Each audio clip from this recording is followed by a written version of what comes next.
Here I am again. This is my official first vlog. I don't need to give an intro as to why I'm doing this. And I'm very excited about the topic of conversation today.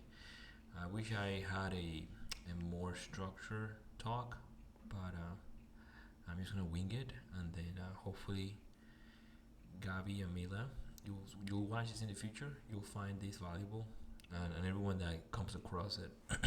The topic of conversation today is the object of my obsession for the last few months since I came across this book. So as I told you, this is a vlog of ideas, and I put a lot of high value on ideas. And the name of the book is called Between Parent and Child, and this is the book. This is a must read for those parents that are very conscious and deliberate about the relationship they're building with their kids. Pardon me for the pronunciation of the name because I still don't get it. I think it's Haim Ginott, the author. So a little story about how I came across this book. I asked someone who is an expert in Montessori education. His name is Jesse McArthy. I can put the link to his podcast. Amazing resource. I explained to him some specific topics around parenthood that I was struggling with. And the first thing that came to him, when I asked him, hey, what resources can you help me with? He recommended this book, and we're going to read a few passages from this book. I also wrote a small review of the book that I'm gonna read from. But my mind has been blown away by the insights of this person who is an expert in communications. So let me tell you my take of what the book is about in a nutshell. This book is about communication. Although it is about parent and child communication, I really think it's about emotional intelligence, communication with others in general. It does focuses on children, but I really wish I had read this in my, when I was a teenager or earlier. The wealth of advice and insights, it's this the kind of stuff that it'll probably take you years to come up with these things on your own, which is part of the reason why I like reading books, because you can learn from others. This book, I'm very surprised I didn't come across before, because I've read dozens of books on parenthood. Parenthood is something that I chose. It's something that I wanted for my life, and it's something that I am very deliberate about designing a proper relationship with my daughter, and trying to make the best out of this life. So disappointed that I didn't read this book before, because it would have saved me so much frustration and headache. My oldest is now 5-year-old, so it just came very handy, very, very handy. So again, this is a book that I highly recommend. This is a book that it's not really big, to be honest. It comes in Spanish, which is what I read first. I listened to the audiobook because it wasn't in English. That is a surprising thing. This book is not as popular as it should be. It's only 200 somewhat pages, right? So it's an easy read. So I'm gonna take you through some of what he says. But as I was saying earlier, in a nutshell, if I needed to summarize it in a few words, this gentleman, Dr. Haim Ginott, basically proposes that you treat your child as you would treat the person that you admire and respect the most. So we already know how to treat children in the humane way. We just don't do it, most of us at least, or most people. And to a point that it's kind of it's counterintuitive if you come from this perspective that in this day and age is like some people use this the saying, don't speak to me as if I was a kid, or don't treat me like a kid, because the reality is we don't treat generally kids are not treated with respect. They're not treated with the humane methods that really they should be treated. So that is what the book is about, treating kids in the most humane way. So I'm going to go through some of the things that I learned from the book, and then I'll also read some packages. It's a very pragmatic book, by the way. It's very practical. It has dialogues of what happens in this situation, and the author makes a really good show of, hey, this is what I suggest. By the way, there is a right way. This is what I learned. There is a right way of raising kids. There is a right way of not being a parent who's nagging them all the time. There is a right way of building a healthy relationship, emotional relationship with your kid. So this is really what the book teaches. So from my notes, I'll read you my notes because I think those are like general, and then I'll just read passages from the book. We'll see. But here's what I learned. I learned about emotional communication, where the author emphasizes the importance of teaching parents on how to speak to kids. He speaks of words. He said words are like knife, and in one passage the book says, if you think of a surgeon who uses a knife, the surgeon needs to know how to cut. So if words are like knife, parents need to be very careful on how to use them. And Dr. Ginott also acknowledges that it is important to understand children's feelings rather than dismissing and ignoring them.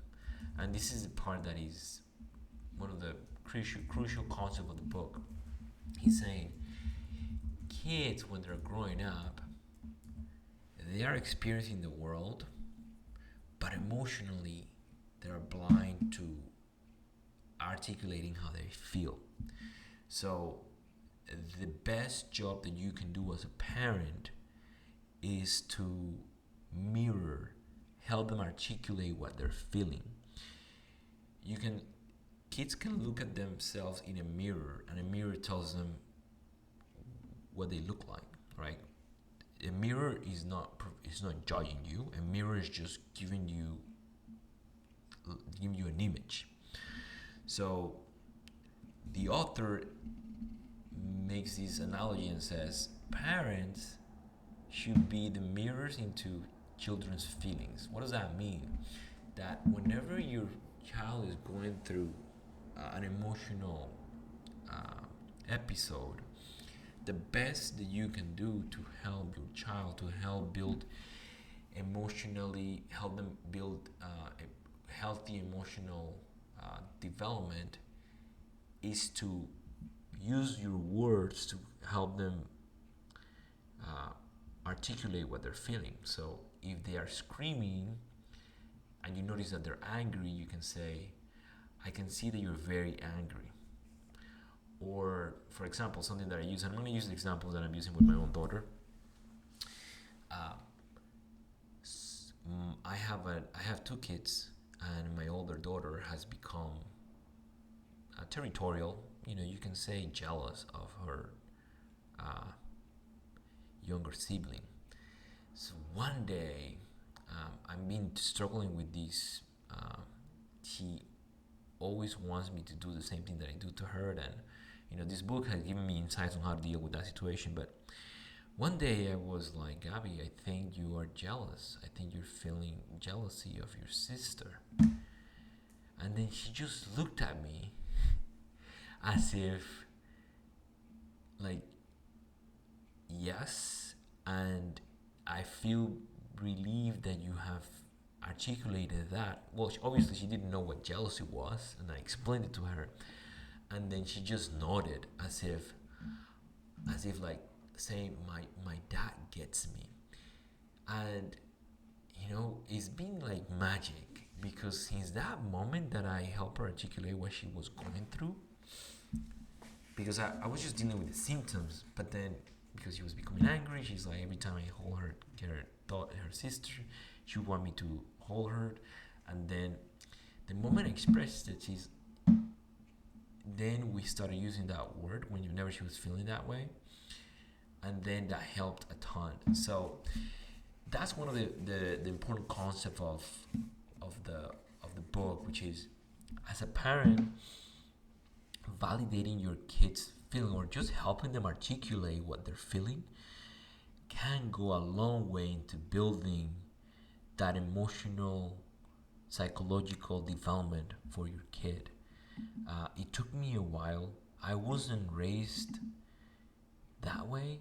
The way I was raised was pretty much a very stoic way of feelings are these things that can be suppressed, and maybe if we ignore the bad feelings they go away, and that's how I was raised. And but that was not a good way, and it cost me in my own relationship with others, interaction with others.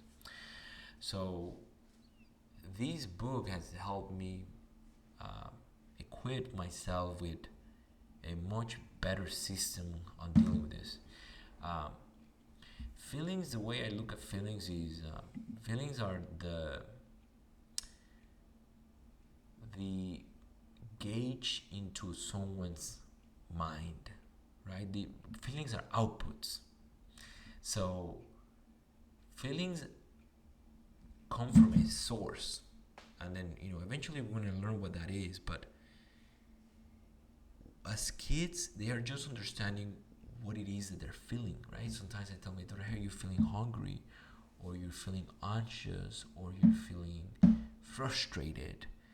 And her listening to having someone articulate what she feels, it's a very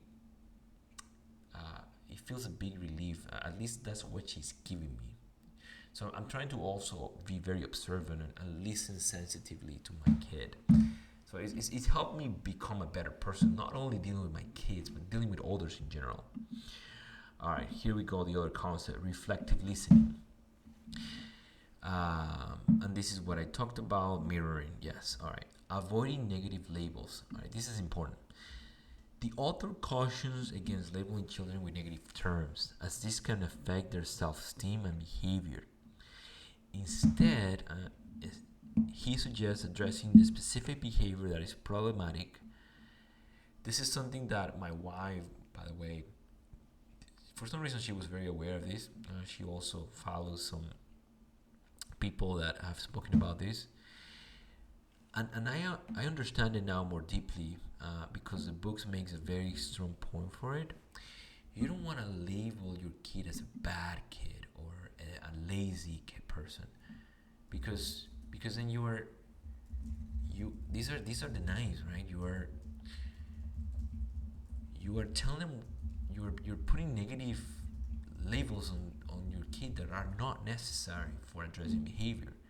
So you can just address the problematic problem. You can, I don't know, if they're biting on something they shouldn't bite, you can say, instead of saying, oh, you're a monster for eating that, you can say, we don't bite on plastic, or we don't bite on dirty things. Um, so addressing the problem but not labeling is a very important thing when it comes to supporting your kid and managing behavior and encouraging good habits. A expressing arguing appropriately. This one is very important. So the author acknowledges that parents, like anyone else, can feel angry. However, he guides parents on how to express this anger without harming the child, focusing on the behavior rather than attacking the child's character. So, an example of these is when you're feeling angry, it is okay for you to say that to your kid, to express to your kid in a non-violent way that, for example, that noise that you're making right now is making me very angry because I'm trying to concentrate. Right? You can be a human with them, and they will appreciate that. So again, this is something that I've tried with my own daughter. I mean, there's been times where I've been not at my best, and I said it in a tone that wasn't what I had hoped. But that's way better than screaming at them or just reacting, right? And the crazy thing here is my daughter now uses the same language that I'm using when I'm feeling angry. So, for example, my daughter has done things that have caused me to say, "Hey, that's not acceptable. That was not done well." For example, that's something that I say. I speak to her in Spanish, so I say, for example, "Muy mal" is what I use. I say, "Hey, that what you're doing, it's making me angry." I said "muy mal." "Muy mal" means very bad. That's very bad. Not her as a person, just what she's doing, right? Or so what happened is there's been a few occasions when I've done something that disappointed her that she didn't like. So instead of having a tantrum or screaming her heart out, she's used the same words with me. She said "muy mal, papá," and I was, the moment she said that, I was like, why is she saying that?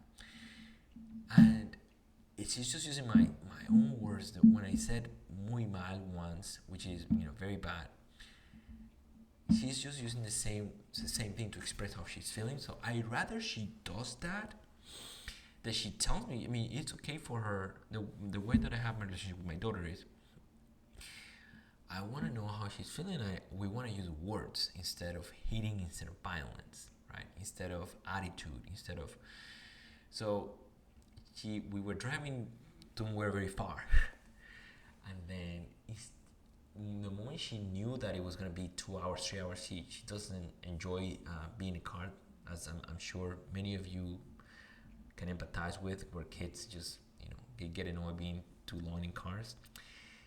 The moment she heard that it was 2-3 hours, she said "muy mal, papá." So she used the way I see it is she built a medium to express her anger without tantrums, without crying, without making my life miserable, right? And sometimes, so I said to her, "You don't like long drives. I mean, I can understand how that must be very uncomfortable," and that was it. That was it, really. So what I'm trying to say here is these advices that I've taken from these books have been extremely effective at getting to the outcomes that I've been looking for. All right, here's another one on problem solving. The author encourages parents to involve children in problem solving, helping them to deal with challenges and conflicts constructively. Problems are opportunities to learn. If I solve every problem my child encounters, I deny her chance to learn on her own. It might not always be efficient, but in the long term, it helps build character, independence, and problem solving skills. This is something that's very Montessori, which is the type of lifestyle that I follow for my kid. life to me is a journey. And the reason why I wanted to become a parent is I wanted that journey. I wanted to take that path. And I don't solve every problem for my daughter. I mean, she's only 5, so I mean, I do have to solve a lot of them for her. But there are situations where part of treating someone like a human is to giving them the opportunity to feel independent. So my daughter, because of this educational path we followed, uh, she has shown me that whenever there is something that she wants to do, she just wants to be left alone and do it herself. And the most difficult part is not getting her to want to do it now, because she's kind of like developed that uh, eagerness, that want, but my patience to not intervene. So that's again something. The importance of empathy is a key theme of the book. uh, Empathy in parenting. Understanding and empathizing with a child's feelings is crucial for building strong, trusting relationships. Children are not adults, and it didn't come natural to me to understand that. Children require a different type of communication, and your empathy towards their feelings goes a long way in encouraging them to open up to you.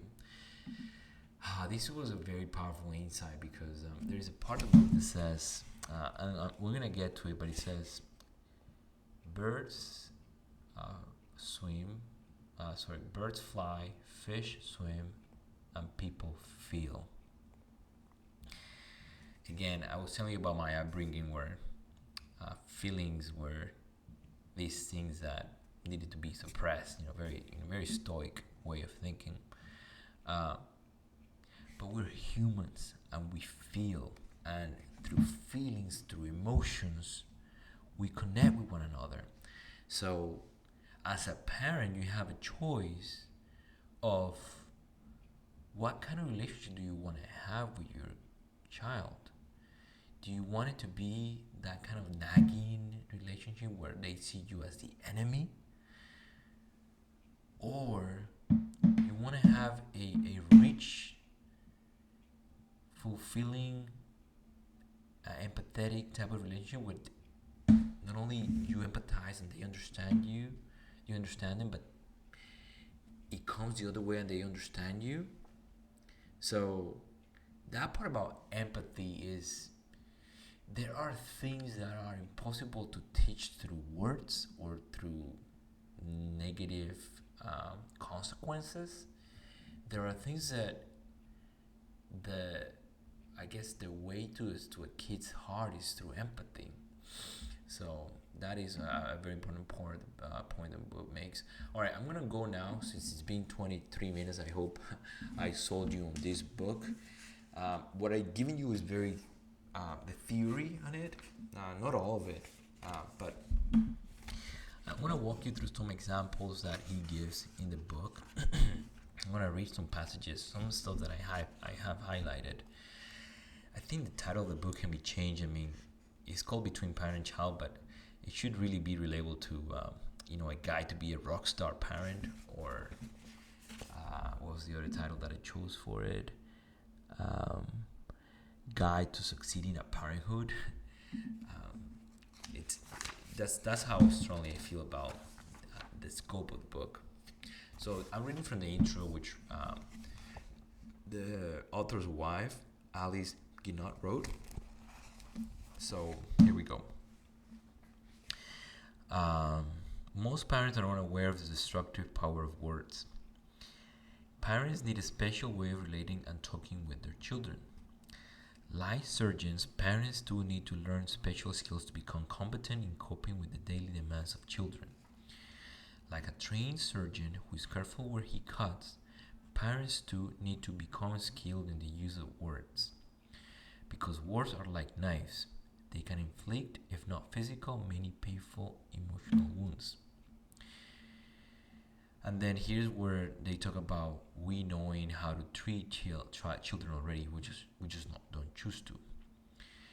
We heard our parents use them with guests and strangers. It is a language that is protective of feelings, not critical of behavior. This is how you speak with guests. Uh, so what Alice says about her husband's ideas is parents need to learn to respond to their children as they do as guests. Good parents. So she also says love is not enough. Insight is insufficient. Good parents need skill. How to attain and use such skill is the main theme of this book. Right, that's the intro.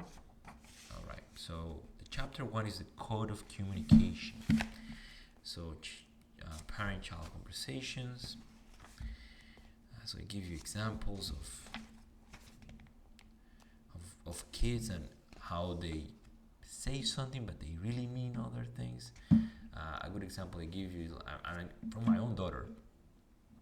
My own daughter has been asking a lot about what kind of people can get into her building. And then she's been asking about monsters, insects, and in general, like, oh, so why is that person in the gate? What is that person doing? So she started to develop feelings of fear. So all I had to do one day is say, hey, Gabby, I am here to protect you. Your mom is here to protect you. The person that takes care of you is here to protect you. Nothing will happen to you because you're in a safe place. And that's all she needed to hear. So it's important to listen to what's behind the questions that your kids are asking. Alright, so here we go for some of the sections that I highlighted. Our everyday language is not adequate for communicating meaningfully with children. To reach children and to reduce parental frustration, we need to learn a caring way of conversing with them. Something else that he likes to emphasize is kids are entitled to their own emotions, and that is something that it took me a while to also realize. Kids are not entitled to do whatever they want, but emotions are things that they feel, and they cannot control that. So being a parent that's mindful of that can go a long way into connecting with your kid. When children or adults, I added myself, are in the midst of a strong emotions, they cannot listen to anyone. That's the part about why it is important to empathize with your kid. Alright, let's keep going. Neither we nor our children have been brought up to share our feelings. Often, we don't even know what or how we feel. That is powerful. I mean, that's my specific case. That's why it's important to articulate what kids are feeling. Alright, let's keep going. Alright, this is the quote that I told you about before. Fish swim, birds fly, and people feel.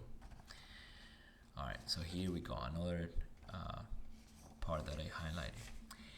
It takes great wisdom to realize that all feelings are legitimate. The positive, the negative, and the ambivalent. We have been taught that negative feelings are bad and should not be felt, or that we should be ashamed of them. The new approach states that only real acts can be judged, while bad or good imaginary acts cannot be. Only conduct can be condemned or commended. Feelings cannot and should not be. Judgment of feelings and censure of fantasy would do violence both to personal freedom and to mental health. Alright, here's another one. While we're not free to choose the emotions that arise in us, we are free to choose how and when to express them, provided we know what they are. And that is the part about being conscious about feelings. And that is the crux of the problem. Many people have been educated out of knowing what their feelings are. When they felt hate, they were told it was only dislike. When they were afraid, they were told it was nothing, there was nothing to be afraid of. And when they felt pain, they were advised to be brave and smile. Many of us have been taught to pretend to be happy when we're not. So, that is the important part about emotions and feelings, is reading into your own self. So if you're someone who disregards feelings and emotions, you're missing out. And you're not allowing your kid to listen deeply to herself. Alright, here we go. This is a part about mirroring emotions. Children learn about their physical likeness by seeing their image in a mirror. They learn about their emotional likeness by hearing their feelings reflected to them. The function of a mirror is to reflect an image as it is, without adding flattery or faults. We do not want a mirror to tell us you look terrible, your eyes are bloodshot, and your face is puffy. Altogether, you're a mess. You better do something about yourself. After a few exposures to such a magic mirror, we would avoid it like the plague. From a mirror, we want an image, not a sermon. We may not like the image we see. Still, we would rather decide for ourselves our next cosmetic move. Similarly, the function of an emotional mirror is to reflect feelings as they are, without distortion. And then here's some examples of what you could say. It looks like you're very angry. It sounds as if you hate him very much. It seems as if you are disgusted with the whole situation. Clarity of image, whether in a looking glass or in an emotional mirror, provides opportunity for self-initiated grooming and change, right? So why do we want our kids, ourselves, to express the feelings that we're feeling? Because that's the only way to improve ourselves, right? And it is important to be connected with one's true feelings. What is better than the truth? The whole truth, right? All right. Here in the power of words, better ways to encourage a guy. It creates anxiety, invites dependence, and evokes defensiveness. Okay. So this is the part about. Let me read from the beginning. In psychotherapy, a child is never told, "You are good, little boy, you are great." Judgmental and evaluative praise is avoided. Why? Because it is not helpful. It creates anxiety, invites dependency, and evokes defensiveness. Right? This is that mirror that we talked about that is very judgmental. We don't want to do that. Children need to be free from the pressure of evaluative praise, so that others do not become their source of approval, so that they themselves, you give them the chance to evaluate themselves, right? Right, so there's a whole chapter on praise. And then here's the part that I quoted, I highlighted. It is not unusual for children who are praised for being smart to become less likely to take on challenging learning tasks, since they do not want to risk their high standing. In contrast, when children are praised for their efforts, they become more persistent in difficult tasks. Very important. All right. Here is on providing your child with guidance rather than criticism. When 8-year-old Mary, so I'm going to say quote now so that you know what I'm quoting and when it's my own words. Quote, when 8-year-old Mary accidentally spilled her juice, her mother commented calmly, "I see the juice spilled. Let's get another glass of juice and a sponge." She got up and handed the juice and the sponge to her daughter. Mary looked at her in relief and disbelief. She muttered, "Gee, thanks, Mom." She cleaned up the table while her mother helped her. She did not add cutting comments or useless admonitions. Mary's mother related, I was tempted to say, next time be careful.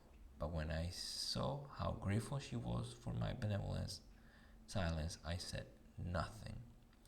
That's a beautiful example of, and it's happened to me, It's happened to me where my daughter, so end of quote. So it happened to me when my daughter has spilled things on the table. And as a kid, oh man, I cannot tell you how many times I spilled something, and it was the beginning of a bad day. It was the beginning of a bad day for everyone in the house, but also for my own self-esteem. You just crushed my self-esteem those times when that happened, because it was frowned upon, and it spoke about someone's character to make a simple mistake. So from that experience, so this happened before I read this book, but from that experience I decided, hey, if that ever happens, I'm not gonna be that guy. I'm gonna be better. I'm gonna be a better human being with my kid. And my kids have spilled water many times. And every time I've treated them with respect in a humane way. And she appreciates that approach. And she's not a clumsy kid at all. She's careful. She's very careful now. By the way, because we teach my kid in a Montessori way, the utensils, the glasses, the plates we give her, for the most part, they are glass, they breakable material. So it's not easy when things spill, but she's learned not to be clumsy. She knows she doesn't want to do it. I don't need to give her a sermon. So this part really connected with me. When things go wrong, it's not the right time. So, quote from the book: when things go wrong, it's not the right time to teach an offender about his responsibility. When things go wrong, it is best to deal only with the event, not with the person. End of quote. And if you take anything from this, what's becoming a very long vlog, I wish every parent in the world would treat that specific incident as an opportunity to connect, empathize, and be a better person. All right, when things go wrong, quote, when things go wrong, respond rather than react. That's just something I highlighted because it's so true. Children who, children who are regularly criticized learn to condemn themselves and others. They learn to doubt their own worth and to belittle the value of others. They learn to suspect people and to suspect personal doom. Do you want that for your kid? I don't want that for my own kid. All right, handling our anger. We already spoke about that, but I'll quote from the book. Anger was not merely a misdemeanor, it was a felony. With our own children, we try to be patient. In fact, so patient that sooner or later we must explode. We are afraid that our anger may be harmful to our children, so we hold it in, as a skin diver holds his breath. In both instances, however, the capacity for holding in is rather limited. Anger, like the common cold, is a recurrent problem. We may not like it, but we cannot ignore it. We may know it intimately, but we cannot prevent its appearance. Anger arises in predictable sequences and situations, yet it always seems sudden and unexpected. And though it may not last long, anger seems eternal for the moment.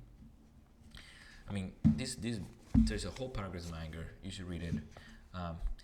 So, quote another part: anger should be expressed in a way that brings some relief to the parent, some insight to the child, and no harmful side effects to either of them. Right? So this is what I said. Express to your kid that you're angry. Express to your kid that you're upset. But don't act in a violent way. Alright? Because if you do it in a way that's respectful, you'll feel good with yourself after the fact. Your kid will hopefully understand, will learn to empathize with you, will learn that you're a human being, and that's the part about offering insight, and then no harmful effects for either of you, and you don't have to compensate for having reacted instead of responding, which is a common problem that I've noticed with some parents. All right, what else we have here? All right, here's another quote on promises. Why unrealistic expectations cause grief for everyone. When parents must make promises to empathize that they mean what they say, then they are as much as a meaning that their own promised word is not trustworthy. So what the whole paragraph is about here is you don't need to make promises, right? Because you cannot. Sometimes things get out of hand. So your word should be good enough. Alright. So again, I'm telling you, this is a guide to parenthood. Alright, here's another one. And then this one is something that was also very handy, came to me. Parents should not ask questions that are likely to cause defensive lying. Oh man. So this is an important one. It's happened to me. There's been situations, I won't go into too much details, but there's been situations where I scream at my kid, having witnessed exactly what happened. I have asked her, "What happened?" and then he would just lie, right? He would just say something that was very far from what I noticed happened. So don't ask questions that you know the answer to and that will likely trigger a lie, because it's a reflex. It's a human reflex to lie in order to protect your ass, right? That's pretty much what it is. So you can just instead state that is unacceptable. Just don't get into the whole game as to explain as to what happened, because you were there. Understand that children are going to lie out of just protecting themselves, but obviously you need to teach them that lying is not acceptable, even when lying happens. But just don't trigger it. Don't put yourself in vulnerable situations where you know your kid is going to lie because they're going to try to save their ass. And then here I quote from the book. Why do children lie? Quote, sometimes they lie because they are not allowed to tell the truth. That's very simple. So don't be shocked, because I was shocked. But I was asking the wrong question. What happened? Alright. So this one is on criticizing. Healing children's emotional wounds. The easiest way to make children feel that there is something wrong with them is to criticize. It diminishes their image of themselves. Instead of criticism, children need information without derogation. Okay. Another one, quote, children have more time and energy to resist us than we have to coerce them. Even if we win a battle and succeed in enforcing our will, they may retaliate by becoming spiritless and moody or rebellious and delinquent. This one has a funny story, which I'm going to read it. Parents can initiate favorable changes in their child by listening with sensitivity. Children have many ways to get even with their parents, even when it's at their own expense. And then he tells of a story. It's kind of like it's probably made up, but it's a story that teaches a lesson. All right, consider the story of Mr. Garrett, a bossy man who decided to change his behavior toward his cook when he called in, saying, "From now on, I'm going to be nice to you," said Mr. Garrett. And then the cook said, "If I'm a little late for lunch, you won't yell at me?" "Nope," said the boss. If the coffee is not hot enough, you won't throw it in my face? Not anymore, was the boss' empathetic reply. If the steak is too well done, you won't deduct it from my salary? Nope, absolutely nope, reiterated Mr. Garrett. Okay, said the cook. Then I will no longer spit in your soup. Quote again. So this is from the book. There are many ways for children to spit in our soup and make our lives miserable. So yeah, this is probably part of being a street smart parent. There is something that I teach my kid, which I guess goes well with this lesson, which is I tell her that harming others is harming oneself. And because it's saying here, harming your kids, being rude, comes around. This comes around. A kid's memory and emotions last a lifetime. Certain memories, certain emotions. So, part of building a healthy relationship with your kid, if you don't want any harm coming your way in the future or in the near future sometimes, just don't originate it. That's really what the lesson here is. Alright, there's probably a ton more here, but I think I've come to the end of my wits here, and it's very late here. I decided to do this podcast, quote, vlog, because it's part of my commitment for this year. But hey, maybe if you only listen to the first part, amazing book. I'm gonna read it again and I'll probably do another video on it because of how powerful these ideas are. Because of this book, I feel more confident as a parent to carry out my job as a parent, to coexist with my kids, and it's been a very pleasant experiment journey so far. I'm sure there's a ton of other ideas out there, but I read so many books, and man, this has been the most insightful. So a special thanks to Mr. Jesse McArthy for having introduced me to this book, because he's changed the course of my life and the course of my relationship with my kid. He helped me understand many things. I'll plan to do another podcast in a week time. I already told you that this podcast is going to be about transferring some knowledge and experience to my kids, also for myself to reinforce some of the stuff that I come across, and also to share with the world, to make the world a better place, hopefully, with these ideas that are so powerful. Thank you, everyone. For those of you that took the 48 something minutes to listen me, what I have to say, I have something important to say to the world, and I'm glad you had the opportunity to listen. Have a good one.